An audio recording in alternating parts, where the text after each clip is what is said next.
Hello everyone.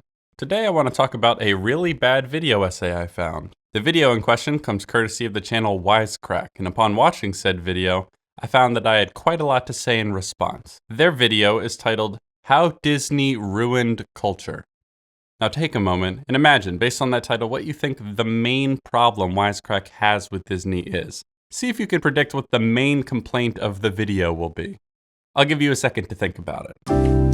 You may be thinking about how Disney is responsible for making a whole slew of really bad movies, especially over the last 10 years or so, ranging from uninspired and mediocre to insultingly atrocious. You may be thinking about how Disney has forever altered the entertainment industry by using their influence to manipulate and mold copyright law to suit their interests. You may even be thinking about how Disney panders and caters to the tyrannical and authoritarian Chinese government in order to ensure access to Chinese markets. I could go on, but 3 is the magic number after all, and the point is that there's a lot you can criticize Disney for. I'm no Disney superfan or Disney shill. I'm even open to the argument that they're bad for culture in some respects. But I bet you didn't guess that Wisecrack's major complaint about Disney, the main reason cited for how they're ruining culture, is that their animated films are too cute and wholesome.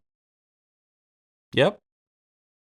Seriously. Now, I considered responding to the entirety of this video because there's a lot that annoys me about it. However, I decided to be concise and focus on their central complaint and skip all the filler jokes and tangents padding out their video. In doing this, I'm aware some people might think I'm taking them out of context or selectively editing them to seem dumb. I assure you I won't be doing that, but the video will be linked in the description in case you want to watch it yourself to be sure. Alright, that's enough preamble. Let's hear it, Wisecrack. How is Disney ruining culture? Take it away. What's up, Wisecrack? Michael here, and I'm back in a heavily sanitized Wisecrack studio. Today, I've got Disney on my brain, and who can blame me? They basically own or license everything I love and everything I hate. No disagreements here that the original Mulan is great and Mulan 2020 is awful. And yes, Disney owns a very, very large chunk of the media landscape. We will go into that subject more as we go, but here's where I would like to impart a little advice to Michael here and folks like him. If basically everything you love and hate is made by Disney, perhaps you should broaden your horizons a bit. There are, in fact, many, many films and TV shows out there to both love and hate made by companies other than Disney. And just take a gander at the top grossing films last year, and you'll be greeted by one name and one name only. I'm sorry, one name and one name only? We're all clearly looking at 3 names here, right? Am I crazy or am I seeing more than one name? Sorry, I know I said I wasn't going to respond to every little thing that annoyed me, so I will resist the temptation as best I can. See, from Endgame to Aladdin, from Frozen 2 to Toy Story 4, Disney made 7 of the top 10 highest grossing films of 2019. And while this feat is impressive, even for the big mouse, it's not exactly something new. In fact, many of the top 50 highest grossing films of all time were either made by or later bought by Disney. He's laying the groundwork here for the argument that Disney's aesthetic sensibilities are especially problematic when you consider the fact that they own the lion's share of the most popular and successful films of all time. We'll come back to this point, but it's worth pointing out that the fact that Disney later acquired and now owns some of the highest grossing films of all time isn't actually relevant to the argument at all, because Disney didn't make those. It's not relevant to his argument about how the films Disney makes are too cute and too wholesome to bring up movies Disney didn't make. Now, maybe for some of you, this doesn't matter as long as you get that Marvel cinematic goodness injected into your eyeballs a few times a year. And I totally get it. But what if I told you that Disney's ever-broadening artistic reach is actually bad for culture? How? Let's find out in this Wisecrack edition on how Disney ruined culture. So Michael here intends to argue that Disney's ever-broadening artistic reach is actually bad for culture. This is the thesis of the video. Now I want you to notice that this isn't actually the same as the title of the video. That clickbait title sort of implies that Disney has already ruined culture. You know, as in ruined. Past tense. Culture is ruined now because of Disney. When in reality, their actual argument is going to be, and I'm paraphrasing here, Disney's aesthetic and storytelling sensibilities aren't dark and gritty enough for us, and we're worried that future media will also not be dark and gritty enough if Disney owns everything. Which is not quite the same as Disney has already ruined culture, is it? In the past few decades, Disney has gone from an industry giant to an absolute behemoth, acquiring everything from the Muppets to Pixar to Marvel to Star Wars to, most recently, 21st Century Fox. Of course, Disney's game of Hungry Hungry Hippos, but for intellectual property, goes way back to the beginning. According to the company's own telling, founder Walt Disney moved to Los Angeles almost 100 years ago with, and I quote, "a lot of hopes but little else." How wholesome. 4 years later, Disney got his first taste of success with Oswald the Lucky Rabbit. The only catch, when Disney tried to make another round of these cartoons, he found out that his distributor had gone behind his back and poached all of his animators. Worse, upon reading the fine print of his contract, Disney realized he didn't even own the rights to Oswald. His distributor did. And thus, like a supervillain's origin story, our intrepid young Walt vows to never get screwed again. Or as Disney.com puts it, he saw to it that he owned everything that he made. I find it interesting you frame this like it's a supervillain origin story when wouldn't you do the same? If you created something and then realized you got screwed out of owning your own creation, wouldn't you see to it that you owned your creations going forward? I'm not saying Disney and his company weren't ruthless over the years, or that Disney didn't screw over other people later on, but Wisecrack hasn't actually proved or provided any evidence of his supervillainness here. Seeing to it that you own everything you make seems really quite reasonable to me. After that, Disney set up shop in a studio that is 5 minutes away from Wisecrack headquarters and is now a high-end grocery store. Here, he created his most iconic character. From then on, Disney became a veritable creative and financial powerhouse. By 1937, it would break all box office records with the release of Snow White and the Seven Dwarfs. Early on, though, the success was predicated on a simple formula. Find an existing story, make it as cute and wholesome as possible to maximize your potential audience, and then dive into your Scrooge McDuck-sized money pool. Okay, I'm gonna stop you there. This is an oversimplification, and it would be a forgivable oversimplification were not foundational to his argument. I don't think it's fair to say that these films were made as cute as possible for the primary reason of maximizing their audience. It's not hard to imagine how some early Disney movies could have been made more cute and wholesome. In fact, many early Disney movies, family-friendly and aimed at children as they were, had some quite frightening and unsettling elements. If Disney were intending primarily to make them as cute and wholesome as possible, they probably wouldn't have included scenes like this.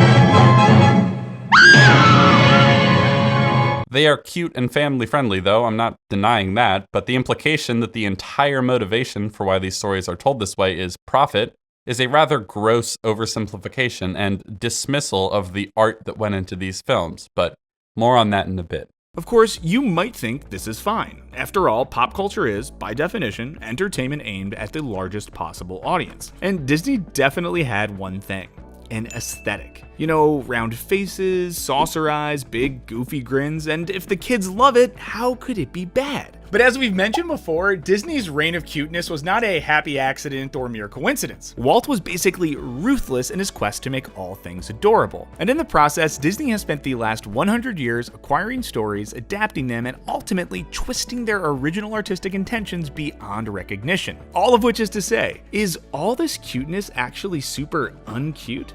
Alright, there was a lot to unpack there. First, they set up the idea that even if people like Disney's aesthetic, which surely many people did considering Snow White and the Seven Dwarfs broke all kinds of box office records, that aesthetic can still be a bad thing. As we move forward, keep in mind that Wisecrack really wants to deny the role of the audience in all of this. It's a problem that Disney makes these kind of stories wholesome and makes tons of money doing so. Never mind that this is clearly what people wanted and often still want to see. Disney, after all, is like an Illuminati cabal conspiring to ruin culture, and not a company simply making the media that people want to watch. Second, I find it interesting you chose this scene from The Hunchback of Notre Dame to show in the context of calling all these movies too cute and too wholesome, and not, I don't know, Hail to the king!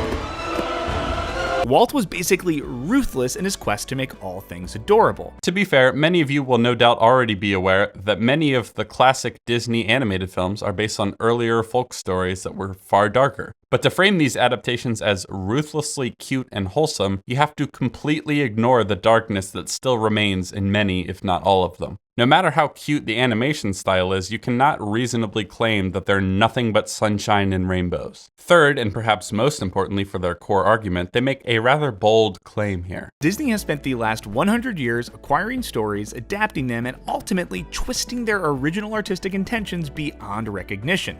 I would like to point out that Disney has in fact made movies and shows over the years that aren't adaptations of existing stories, but yes, many of their most iconic works are.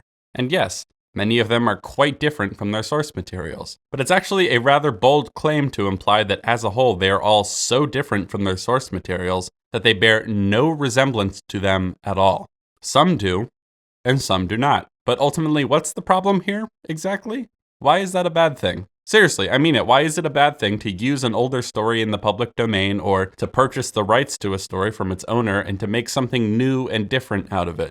Why is it inherently bad that, for example, Mulan, the good one, is quite different from the original Chinese poem when it's a pretty frickin' great movie? But to see the Disney method in action, let's dissect an early example, Pinocchio. This baffles me because, oh boy, is Pinocchio not the film I would have chosen to argue this point. Despite being not as dark as its source material, Pinocchio has many not cute and not wholesome elements, and in many respects is still quite a harrowing morality tale from a child's point of view, but let's hear him out. For the uninitiated, the story revolves around the titular puppet who just wants to be a real boy. As the magical blue fairy tells him, his wish will be granted if he proves to be brave, truthful, and unselfish.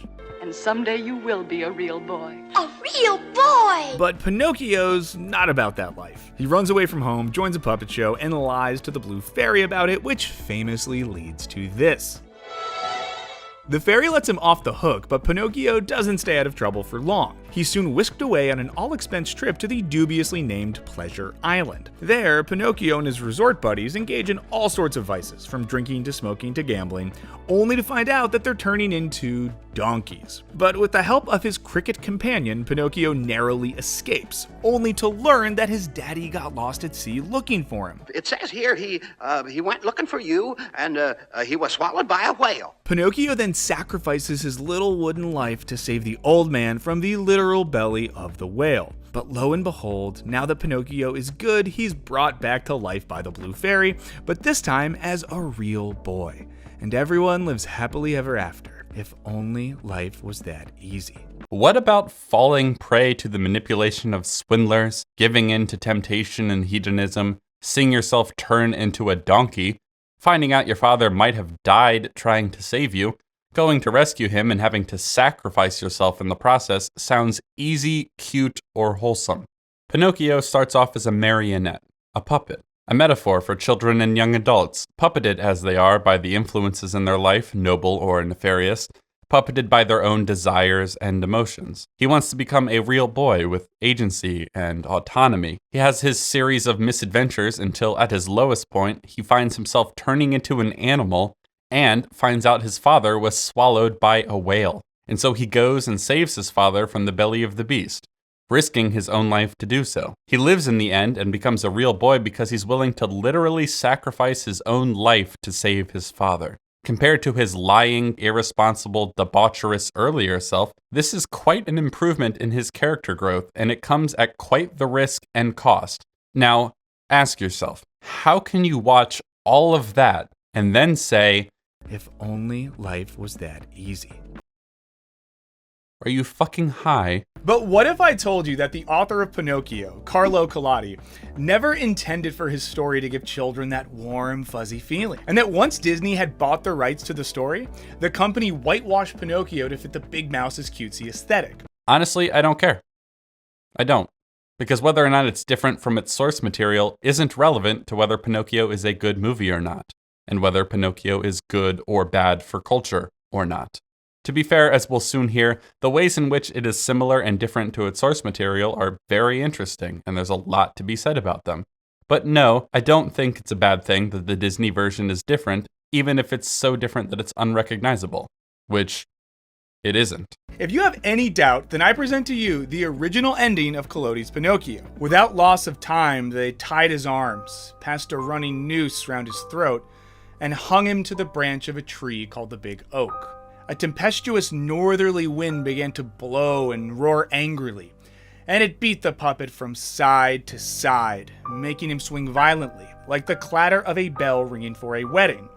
And the swinging gave him atrocious spasms. It's really bad. His breath failed him, and he could say no more. He shut his eyes, opened his mouth, stretched his legs, and gave a long shudder, and hung stiff and insensible. You heard right. CuLtURE had Pinocchio gruesomely hanged. This inspired so much angry fan mail that his editor demanded he bring the puppet back to life and continue the series, which he begrudgingly did. That is very interesting. The original story was far more tragic than the Disney version. From the sound of it, both Pinocchios got themselves into a lot of trouble, but whereas the original Pinocchio's series of misadventures and misfortunes led to his tragic death, Disney's Pinocchio's series of misadventures and misfortunes led to his darkest hour before he was able to redeem himself.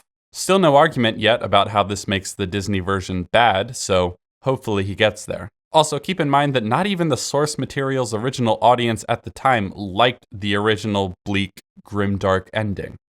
This will become important later. In CuLtURE's defense, though, Pinocchio being hanged was pretty much par for the course. It's hard to see in Disney's version, but Pinocchio was intended to be a tongue-in-cheek, albeit bleak, morality tale. The simple moral?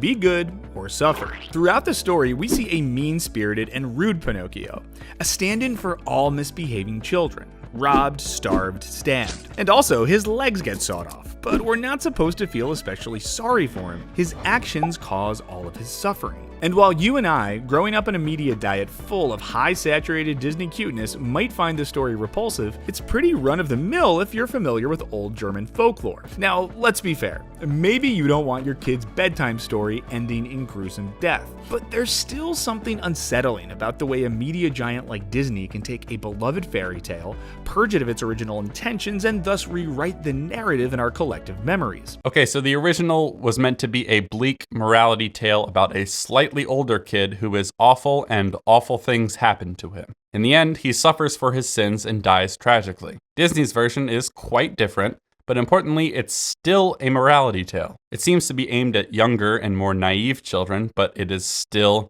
a morality tale. The crucial difference, it seems to me, is that Disney's Pinocchio offers the possibility of redemption and a transformation of character, whereas the original does not.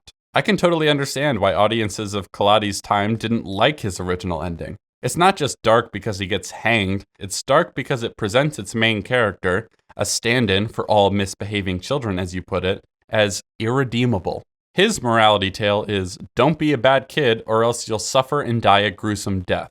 While Disney's is, don't be a bad kid because you'll suffer, and also, no matter how bad you've been, you can still redeem yourself. This is not the absence of a moral for children, it's simply a different one that I personally think is better for kids to hear. Now, this isn't to say that the bleak tragedy isn't a story worth telling and that it can't convey moral lessons, but just because the story that offers the possibility of redemption ends on a happy note doesn't mean it can't communicate the same moral lessons. It may even communicate them better. With that in mind, I find it incredibly frustrating that Wisecrack presents Disney as if it has stripped the original Pinocchio of all its original intention as a morality tale for children. If anything, it's improved upon said morality tale by providing not just a metaphorical hell to avoid, but a metaphorical heaven to aspire to. Instead of staying faithful to CuLtURE's artistic intention, Disney did what it would continue to do for decades. Buy a story, bleach it in a caustic vat of cuteness, and pump it out in exchange for cold, hard cash. Gone were the dark, satiric overtones, and in their place were syrupy lines like this. Thank you, milady. He deserved to be a real boy. Jesus, man, to present Disney's Pinocchio as bleached in a caustic vat of cuteness and stripped of the original's dark satiric overtones, you really have to ignore most of the movie. Is this cute? You will make lots of money for me. And when you are growing too old, you will make good firewood. Quiet! Shut up! before I knock you silly. What about this? Lively there now. We haven't got all night. Where'd all the donkeys come from? Come on, let's have another. And what's your name? Okay, you'll do. You morsel bring a nice price. And what might your name be? Alexander. So you can talk. I want to go home to my mama. Take him back. He can still talk. Let me out of here. Quiet! You boys have had your fun. Now pay for it. I guess there's no darkness to be found here. He's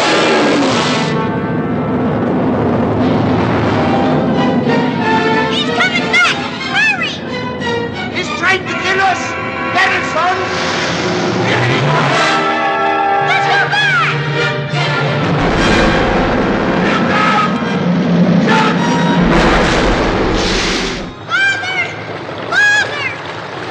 Father! Pinocchio, swim for shore! Swim for shore! Father! Save yourself. Nope. No, sir. As for Pinocchio himself, he went from being a total frat bro to the naive piece of pine we know and love today. In the process, his character design underwent similar changes, with Walt Disney scrapping the angular designs found in CuLtUrE's story for a character model that can best be described as, what would happen if Mickey Mouse had a baby with a tree? So they changed the age of the children the story is aimed at, and changed the character design to fit the Disney aesthetic. And I'm still waiting to hear why this is a bad thing, other than it's not faithful to the original, because that's not an argument. Obviously, CuLtUrE's estate was kind of pissed, with his grandson suing Disney's Italian distributor for infringing on the moral copyright of the story. I'm sorry, but that's ridiculous. That's absolutely ridiculous. I can understand fans of the original not liking Disney's adaptation. That's fine. If you loved the original of something, I don't think anyone would begrudge you not liking an adaptation that changes it. But the notion that Disney fucked over CuLtUrE's grandson by paying for the rights to the story and changing it to fit their aesthetic is so utterly stupid. I would also like to draw your attention to the fact that CuLtUrE's grandson hadn't even seen the movie when he sued Disney for it. Interesting. Now, I know what you're thinking. It's an adaptation. Artists are allowed to adapt. And sure, they are. Yes. Thanks for watching. Later. We could be done with the video right here, and honestly, I kind of wish we were, but I sense a but coming. Plenty of great art exists because someone took an existing story and made it their own, sometimes undercutting the original, like Pride and Prejudice, but adds zombies. More seriously, something like There Will Be Blood took the first few pages of Upton Sinclair's equally awesome book, Oil, and basically threw away everything else. But nobody would accuse Paul Thomas Anderson of whitewashing Oil, and I don't think Pride and Prejudice and Zombies has somehow cheapened the Jane Austen novel. So let me see if I have this right. Because There Will Be Blood is as dark as the original, it's an okay adaptation, even if it doesn't use whole sections of the original. It seems like disregarding most of the original material would undermine the, the original artistic intent, if you ask me. But then again, I'm not the one policing adaptations here. Furthermore, because Pride and Prejudice and Zombies is darker than the original, that's an okay adaptation too, regardless of how drastically it differs from the original's intent. However, because Pinocchio is more wholesome and family-friendly compared to the original, that's somehow not okay. Thank you, milady. You deserve to be a real boy. What a stupid fucking standard to hold. Honestly, if you're turning something beloved and wholesome, grimdark, Zack Snyder style, that's a perfectly fine way of adapting something, no matter how different it is. But if you go the other direction, you're somehow ruining culture. What utter nonsense. Furthermore, I don't think you can reasonably say Pinocchio is cheapening the original and Pride and Prejudice plus Zombies isn't. Either they both are or they both aren't. I'm gonna go with the latter myself. Maybe part of the difference lies in formula and scale. PTA hasn't created a billion-dollar industry by stripping stories of their content and replacing them with a deranged Daniel Day-Lewis. This is a rather insane exaggeration in my estimation. Pinocchio doesn't strip the original of its content. It keeps much of it and makes some key changes. It hasn't hollowed out the original. In fact, it's kept the core of the story, the morality tale, very much intact. And to claim that Disney has built its entire media empire out of hollowing out and stripping original stories of all their content is a bold claim that I would feel compelled to back up with evidence if I were making it. So far, they're really not off to a good start by trying to use Pinocchio as their main example. Disney, on the other hand, regularly takes stories like Pinocchio or Sleeping Beauty or hell, The Hunchback of Notre Dame, and throws them into the commercial meat grinder. I'm starting to get annoyed because what the hell does throwing them into the commercial meat grinder mean exactly? It seems like Wisecrack has a problem with the fact that these movies made a bunch of money, as if that corrupts them somehow. Hopefully, they'll explain exactly how that works. Worse, they've been doing this pretty consistently for the past 100 years. Seriously, if you were to put all the Disney films on a spinning wheel, whatever you'd land on would likely be an adaptation in which the original story has been blanched, artistically ground down, and pumped out as a cute little Disney sausage. You've made this point already, and we've been over this. Many of their most iconic works are adaptations, and most were made more wholesome and family-friendly when adapted. You still haven't proven at all how making something more lighthearted is equivalent to artistically grounding it down. Why on earth are you allowed to make something more dark, and that's fine, but you aren't allowed to make something more lighthearted? Please, for the love of God, explain this standard. Don't just keep asserting it over and over without backing it up. Actually, why don't we just spin that wheel and find out? Ah yes, the 1989 classic, The Little Mermaid. Timeless story in which a young mermaid makes a Faustian bargain with a sea witch to gain legs so she can win the hand of a hunky prince. Based on the Hans Christian Andersen tale of the same name, Disney's retelling strips the story of a lot of its darker and more religious overtones. In the Big Mouse's version, we're treated to a love story that ends with a happily ever after. The prince ultimately realizes that he really digs this mermaid. The mermaid frees herself from the sea witch's curse, the prince harpoons said sea witch, and all is basically right with the world. The message? True love saves all. But the source material isn't nearly as happy or uplifting. That's because Andersen flatly rejected this message. First of all, his story portrays love primarily as suffering. For example, Andersen's mermaid doesn't just give away her voice in exchange for legs, but also endures the pain of being stabbed every time she takes a step. Nevertheless, she delights in dancing for the prince and making him happy. What's more, in Andersen's telling, the prince never returns the mermaid's affection. Instead, he marries a local princess. So yeah, rough deal. But there's a reason for this. Andersen wanted the mermaid to be saved, not by love, but by sacrifice. At the start of the story, the mermaid despairs not just because she's half fish, but also because she doesn't have a soul and won't be able to chill with her prince in heaven. In fact, the whole bargain with the witch revolves around Ariel gaining a soul if she manages to kiss her true love. But as Andersen explained to a friend, he never wanted the mermaid to gain a soul simply because she fell in love with a straight-up hunk. He thought such an ending would be explicitly wrong. In short, Andersen would have despised Disney's ending, in which a kiss and a strategic boat crash saves the day. See, in Andersen's tale, the mermaid saves the day with a Christ-like sacrifice where she gives up her life and love to save the prince. And lo and behold, she's rewarded for her good deeds and turned into a gentle spirit. If she helps mankind for the next 300 years, she'll be rewarded with a soul.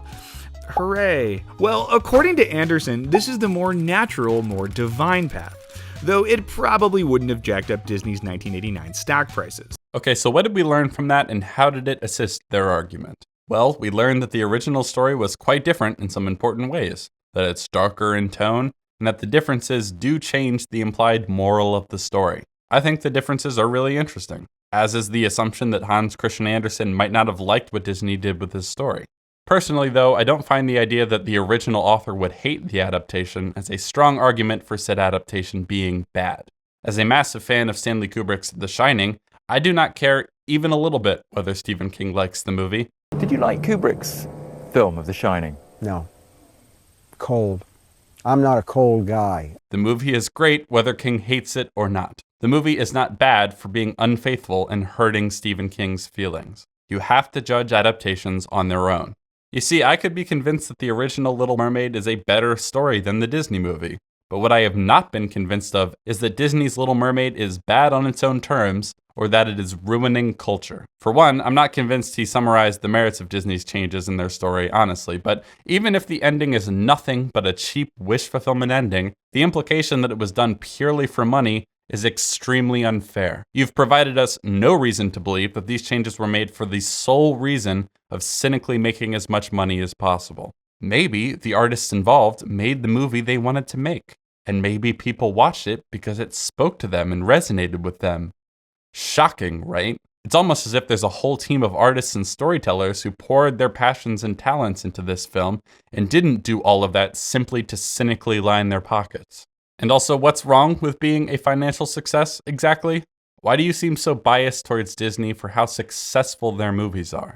And at this point, we could keep rambling off examples. The real Pocahontas is not a story about the freedom to love who you choose. It's about colonists kidnapping a Native American woman and murdering her husband. The general Disney meat grinder, which polishes off any rough and unsavory edges, comes with consequences. In the case of Pocahontas, it's a very shitty history lesson that some people might never question. But that's just the first of many ways that Disney's storytelling might actually be a major disservice for developing young minds. See, Pocahontas might actually be the best example to use for their argument, but they breeze past it like it's nothing. One of the problems I could see for changing the Pocahontas story is that it's based on real events. Because Pocahontas was a real person, and because her story is so heavy with cultural baggage, rewriting it to make it about love and removing the true and very real darker elements can be seen as whitewashing the story. People who don't know any better could come to believe that this is an accurate portrayal of real-life events. Personally, I wish the assumption in our culture was that if it's a fictional film, even if it's about real-life events, it's probably not true. This would be a much better assumption for us all to have, but unfortunately, people often assume the opposite. See, if we're going to make this argument that making a story cute and wholesome, that whitewashing a story is harmful culturally, this is probably your best example. But the problem for Wisecrack is that these details make Pocahontas a bit of an outlier. None of the same cultural weight and baggage comes attached to a fairy tale story about a talking puppet who turns into a donkey and then turns into a real human. If they used Pocahontas as their primary example, they wouldn't be able to extend their argument from Pocahontas is bad for culture to Disney ruined culture. That's because most of the stories Disney adapts are fairy tales. And while these stories may often be dark and complex and vaguely disturbing, they also offer children a symbolic template for understanding the world. And so do the Disney adaptations. Seriously, they do the same thing. For example, in a children's cancer clinic, researchers found that patients were able to use fairy tales to express and cope with their anxieties. One child, for example, identified with the big bad wolf in Little Red Riding Hood, venting his frustration and anger by drawing an oversized wolf with massive teeth. Another child drew a comically tiny wolf as an expression of confidence and bravery in the face of his struggles. Here, we see how the darkness of fairy tales can actually offer a light to children confronting adversity. But Disney often strips these fairy tales of their bite, instead inserting a bland, wholesome narrative, as we saw with Pinocchio and the Little Mermaid. Wow, you know what I just realized, guys? It's really easy to pretend some of these classic Disney movies are all sunshine and rainbows and don't have any darker elements to them when you completely ignore the darker elements. So just as a refresher, because Wisecrack intends to avoid reminding you of these scenes because it would cause their arguments to fall apart, here are a couple of short excerpts from The Little Mermaid. Now, here's the deal. I will make you a potion that will turn you into a human for 3 days. Before the sun sets on the 3rd day, you've got to get dear old Princey to fall in love with you. If he does kiss you before the sun sets on the 3rd day, you'll remain human permanently. But if he doesn't, you turn back into a mermaid, and you belong to me. No, Ariel! And there is one more thing. We haven't discussed the subject of payment. You can't get something for nothing, you know. But I don't have I'm not asking much. Just a token, really, a trifle. You'll never even miss it. What I want from you is your voice. Aruga, Saruga, come winds of the Caspian Sea. Princess Rossitis, Jax Laryngitis, La Voce to me.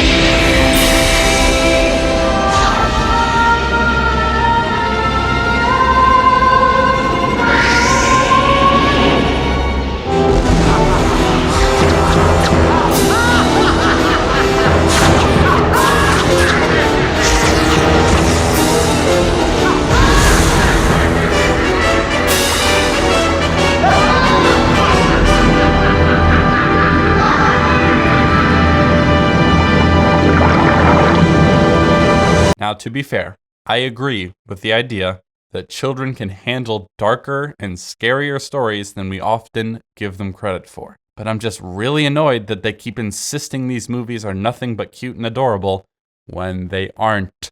And ironically, in the process, Disney's developed new narratives that are in their own rights potentially quite destructive. As psychologist Susan Darker-Smith points out, young girls who identify with characters like Cinderella or Belle from Beauty and the Beast are more likely to end up in abusive relationships as adults. While interviewing victims of domestic abuse, Darker-Smith found that many identified with the heroines of these stories, in which love conquers all, believing that if their love is strong enough, they can change their partner's behavior. Okay, citation needed. I'm not inclined to believe the implied claim here that Disney princess love stories play a causal role in women being trapped in abusive relationships without evidence. Also, it's worth noting here that the original Beauty and the Beast story is not all that different in the end from the Disney version. Her love literally transforms the Beast into a dashing prince and they live happily ever after. Disney didn't even twist that one into a happy ending. That's how it always was. It's almost like something about the core of the Beauty and the Beast story has and continues to appeal to people,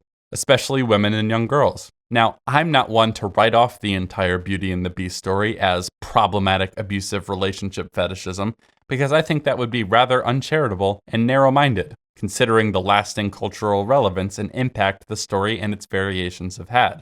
I'm not prepared to write off as problematic such a beloved and iconic female story archetype like that, as if all the women who resonate with it are internalizing misogyny or some such nonsense. That would seem rather sexist to me, but what do I know? Of course, the reality is tragically different. Ironically, by peddling a convenient narrative in which all the world's problems can be solved by true love, Disney fails to give children any tools for navigating real-life problems.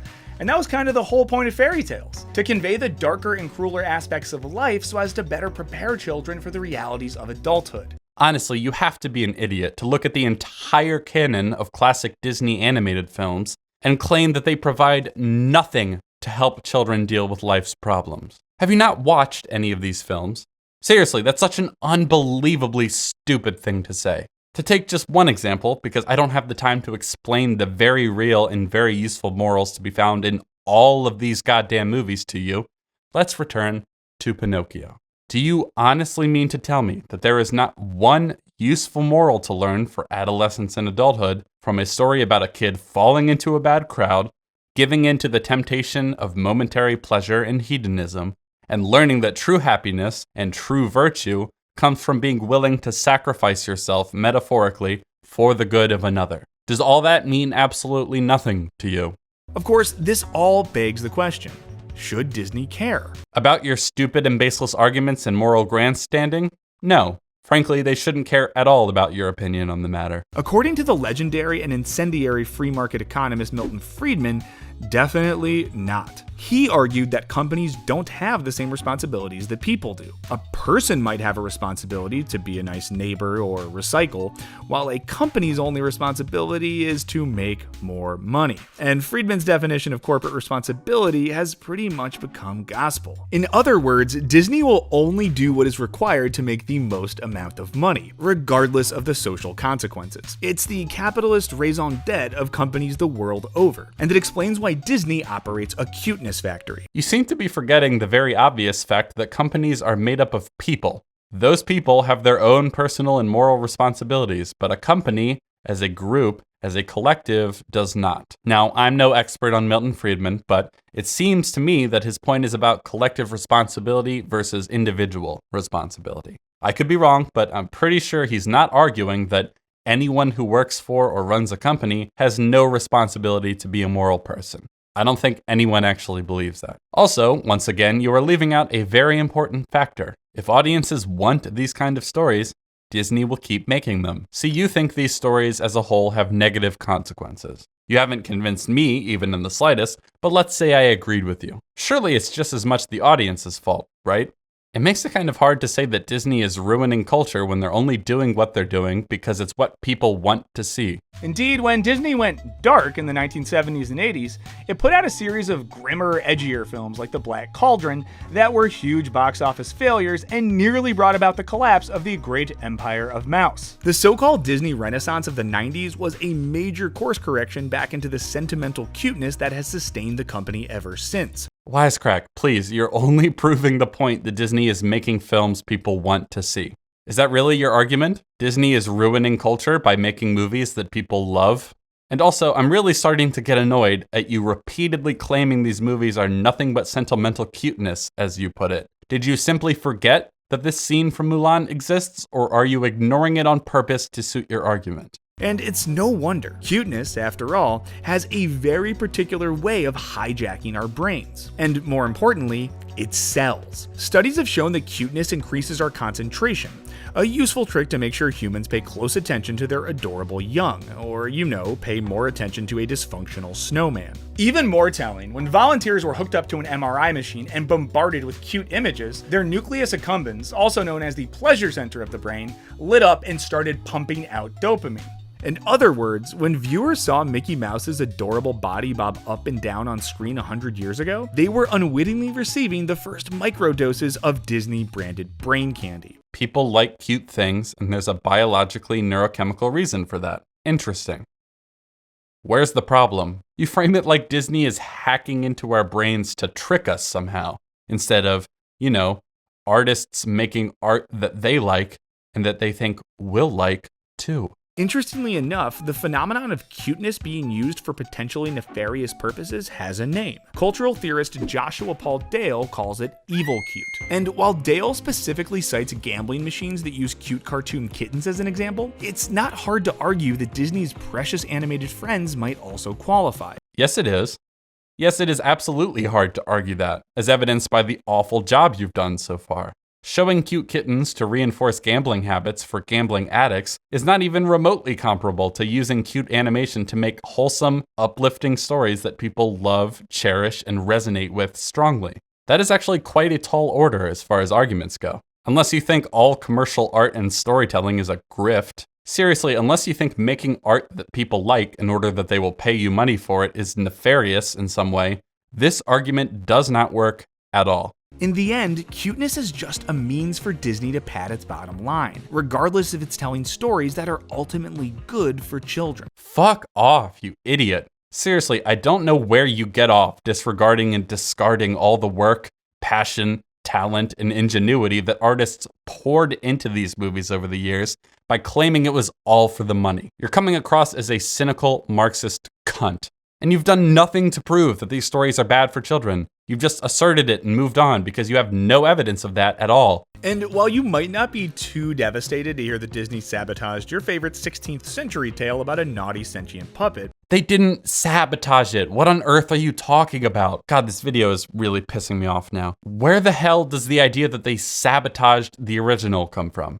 The original still exists. You can go read it. And the Disney version communicates very similar moral lessons to its audience. The Disneyfication of storytelling becomes more viscerally upsetting when the big mouse starts screwing around with more iconic cultural works. You catch my drift? Ever since Disney acquired the universe's most beloved franchise, fans have increasingly despaired at the creative choices that resulted. The last trilogy began with sentimental fan service befitting of Disney. It seemed to briefly flirt with darkness and complexity in The Last Jedi, suggesting Star Wars wouldn't fall completely into the pits of cuteness, and then this. That's right, Disney quickly course-corrected and opted for a sweet conclusion based on a magical kiss, romantic sacrifice, and of course, everyone you care about is Jedi royalty now. Holy shit, my god, dude. You did not just seriously sum up the Disney Star Wars trilogy as if The Last Jedi was the one that tried to redeem it, did you? Oh my god. Let's just set aside the claim that The Last Jedi was somehow the good one of the three. And let me just point out that The Last Jedi was incredibly cutesy, dude. Did you forget about the porgs? And also, I do not accept that the fundamental thing wrong with the Disney sequel trilogy is that it's too cute and sentimental. The problem is that it's hollow. The main difference between this and this is that the former is earned and the latter isn't. All of which is to say, there's no property or franchise which Disney won't find a way to wrap its cute little tentacles around. So what happens now? Honestly, probably nothing good. As Disney continues to grow, which it's almost certainly going to do, it's reasonable to worry that we'll see an expansion of their blanket philosophy of cuteness. Really, dude? Are we just gonna pretend that everything Disney now owns is under the same umbrella of cuteness as Pinocchio? Was this ending of Infinity War cute? I don't want to go. I don't want to go, sir. Please. Please, I don't want to go. I don't want to go.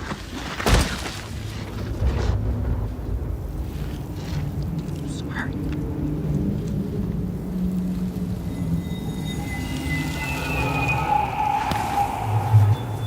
I'm getting so tired of reminding him of what happened in all these movies that he claims to love. And as we've seen in the past, that cuteness probably comes at the expense of story, nuance, and morality. For the love of fucking Christ, Pinocchio is chock full of story, nuance, and morality, and to claim otherwise is a brain-dead take. It definitely makes us nervous for the future of a franchise like X-Men. It's hard to imagine Disney signing off on something as subversive as Logan. And as Disney continues to gobble up more and more of the media we love, we're worried that there won't be space for grittier, darker stories, for grown-up fairy tales, if you will. I would just like to point out really quick that this video, with its title and title card, claims Disney has ruined culture. And yet here, at the very end, the best conclusion they can offer us is, we're kind of worried for the future of culture. And isn't that just classic YouTube video essayist for you? Look, if you want grittier, darker stories, go see them. If you want the rest of wider mainstream culture to appreciate grittier and darker stories, then convince them of their value. Don't blame Disney for making movies people want to see. I don't blame Disney for making The Lion King 2019. Even if I hate everything that movie represents. If I want them to stop making cash grab reboots and remakes, I need to convince people that those cash grab reboots and remakes are bad and that they should not go see them. Outside of that, support the things you want to see more of with your wallet. I don't know what else to tell you, Wisecrack. But what do you guys think? Is our loathing for the Disney empire totally reasonable and warranted? Or do we sound like overly quarantined haters? No, your hatred for some of the best animated films of all time is not completely warranted. I'd say it's completely unwarranted. But it's telling to me that you phrase that either or as, are we totally right or are we just a bunch of haters? It's almost like you don't take seriously at all the possibility that you could be wrong about all this, which you are, and dramatically so. And as I said in the beginning, make no mistake, there is plenty to criticize Disney for. But this ain't it, Chief. Let us know in the comments. As always, huge thanks to our patrons for your support. Hit that subscribe button like it's a fairy tale you're ready to ruin for buckets of money. And as always, thanks for watching. Later. Wow. Saving the most concentrated bad take for last, I see. Disney ruined all those fairy tales, you see? They are ruined. They have been done irreparable harm. They have been destroyed. Luckily, no one would ever say the same about Wisecrack's credibility. Anyway, that's it for their video, and that's it for my video too. So, thanks for watching. I hope you enjoyed yourself. I know I didn't. All right, bye.